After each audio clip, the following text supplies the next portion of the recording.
วัสดีอาจารย์น้องคือพาพันทองกองประสิทธิ์เป็นนักวิชาการแพทย์ปีที่หนึ่งหรือน้องจะมาสาธิตในหัวของการสร้างยาของการสิ่งคนส่วนคนเจ็บมีชื่อว่านั่งหลาอยู่50 ปีอยู่บ้านรักเมืองลำบากปากซีแกงจำปาซาเขามาห้องหมอโดยสาเหตุการมีอาการไข้สูงอยู่ห้อง2 เตียง 3ตามเป็นการติดตัวของทางหมอมันให้ซักยาพาราเซตามอลของทางการฉีดพ่น2 ml เขาจะเข้าไปหาคนเจ็บเลยสบายดีเอื้อยโดยพ้นอย่าทักซื้อเลยซื้อไม่ได้ ซื้อนั่งหลาอันนี้จะปี50 ปี อยู่บ้านเมืองแข้งได้ อยู่บ้านรักเมืองนครปลายเฟแข้งจำปาซัก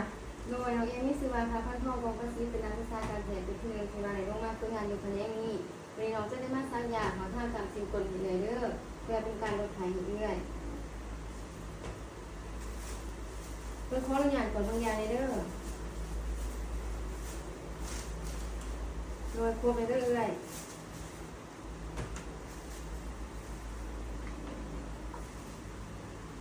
ต่อไปท่านจะมาล้างมือหาขั้นตอน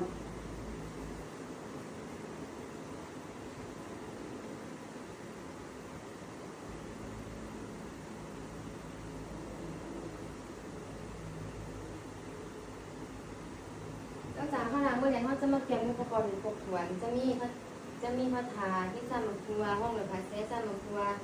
สีเนื้อมีเราได้ซีมีกาซาลีเปียกกาซาลีแถวมีแมสมีถุงมือมีบอลแต่งเสือแต่ทำที่ยาเนาะ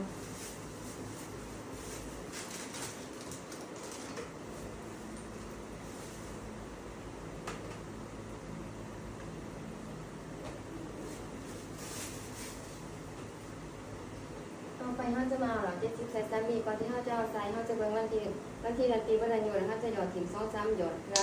หาเสือบริเวณปากหัว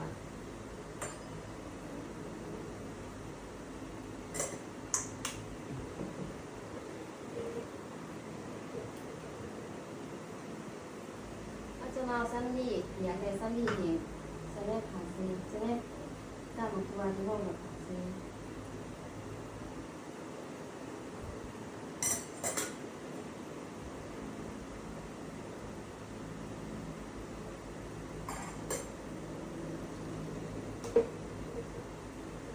ต่อไปถ้าจะมาใส่ถุงมือ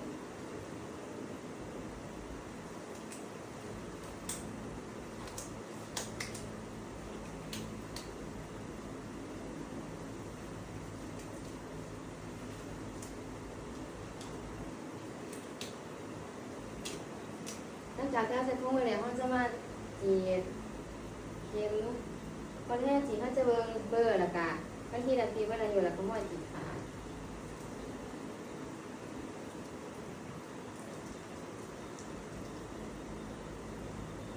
ถ้าเล่นหาเขาจะเบอร์ว่ามีจีแล้วก็ม้วนจีขา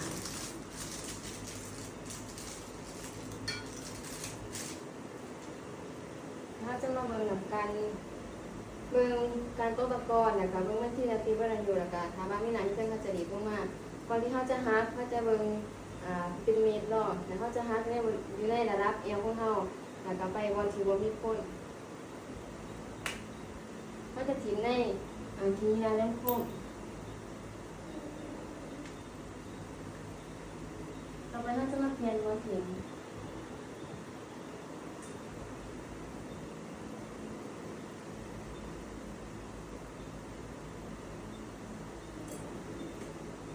จะการให้เราบ้างบ่ให้ปลายเข็มสักพัดกับปากปวดเนาะ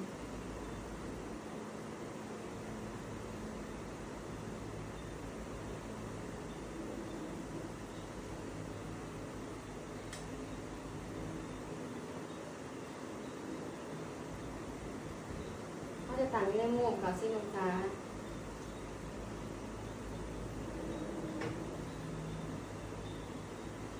ก่อนที่เขาจะถิ่มเขาจะมาเบิ่งอีกเทื่อนึงว่าถือเหลือลูกโบค่ะว่าถือเหลือเขาจะกินได้ต่อไปเขาจะมาเบิ่งวันที่เดือนปีของยา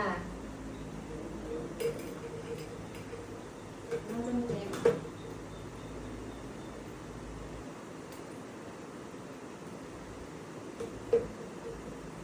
ไม่ใส่สั้นรีเปียกอนามัย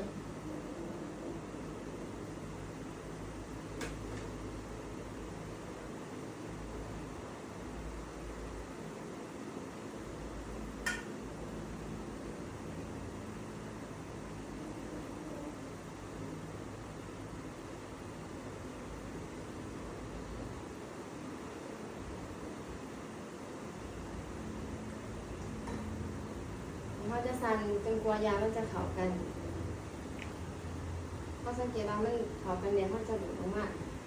ตอนที่เขาจะดูดถามว่าเขาจะดูดยา2 ml เขาจะเอาอากาศเข้าไป2 ml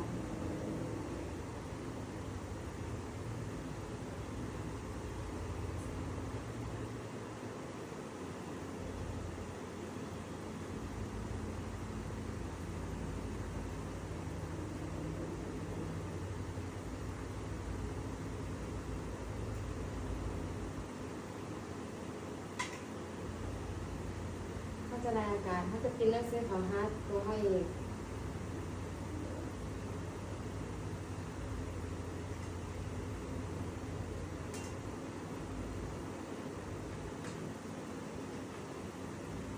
หลังจากนั้นมันน่าจะเปลี่ยนข้อเค็มไปเลยเขาจะใส่เค็มที่เขาจะสร้างให้คนเจ็บทั้งสองแล้วเขาจะปล่อยบางอย่างอยู่เท่านึงว่ามันโคกแต่วันค่ะโคกแต่ข้าวเจ้าถ้าบางคนมาเป็นห้าคนเจ็บก่อนที่เขาจะเห็นมาตรการต่างๆกับคนเจ็บเขาจะปิดพัดลมเปิดไฟให้สว่างปิดประตูปิดผากาศตรงก็เป็นส่วนตัวของคนเจ็บเนาะก็จะมาใส่เงิน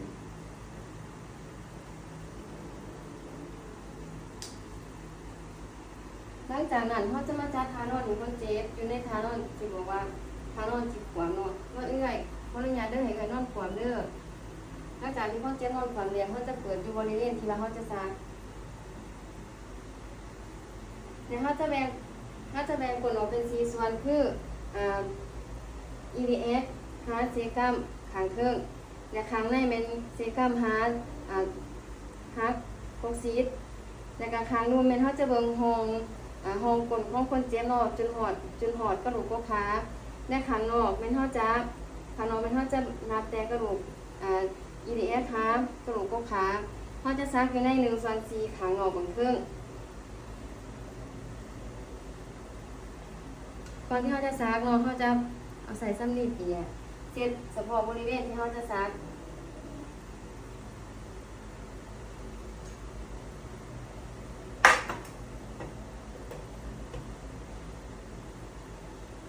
เดี๋ยวเขาจะมาเบิ่งว่ามีอากาศคันบ่เขาจะได้เบิ่งกันอีกทีนึงเนาะ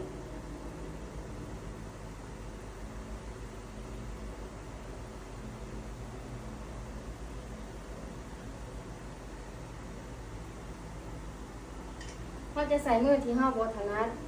เนี่ยบอลกลให้บอลที่เฮาจะซักให้มันเคียงแต่ว่าเฮาบ่ต้องแต่ว่าเฮาจะบ่เอามือไปเข้าไปไกลหรือว่าไปสัมผัสบริเวณที่ว่าเฮาจับที่ว่าเฮาเสร็จไปแล้วเนาะเฮาจะซักอยู่ในหลักการ2 ไว้ 1 สาคือซักไว้ปล่อยไว้1คือเฮาถอดสาเฮาจะซักอยู่ในมุม6ปล่อยสาหลักการของเฮาเป็น2 ไว้ 1 สาคือซักไว้ปล่อยสาถอดไว้เขาจะซักอยู่ในมุม60แต่90 องศาแล้วเขาจะทดสอบเข็มมา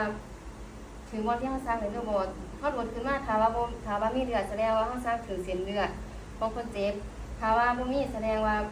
เขาสามารถแปลว่าเขาซักถึงแล้วในขณะที่เขาปล่อยน้ำยานั่นถึงเขาแบบโอ้ลงคนเจ็บแบบเรื่อยมีความแบบว่าเนี่ยนะบ่มีอาการมึนซ่าบ่เขาจะโอ้ลงคนเจ็บไปนำจนกว่าน้ำยาเขาจะเบิดเนาะถ้าว่าบ่แล้วเราจะได้สำลีแห้ง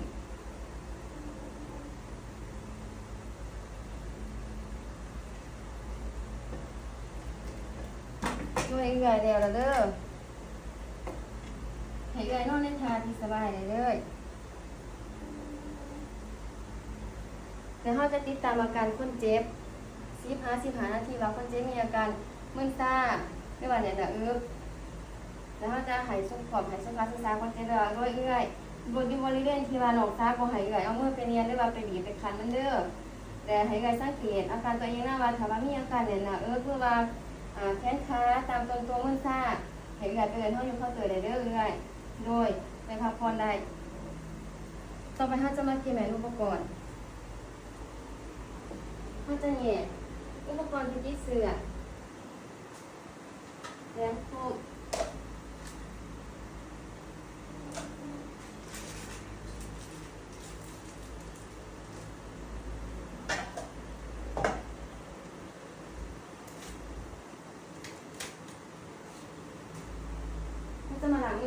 ตอน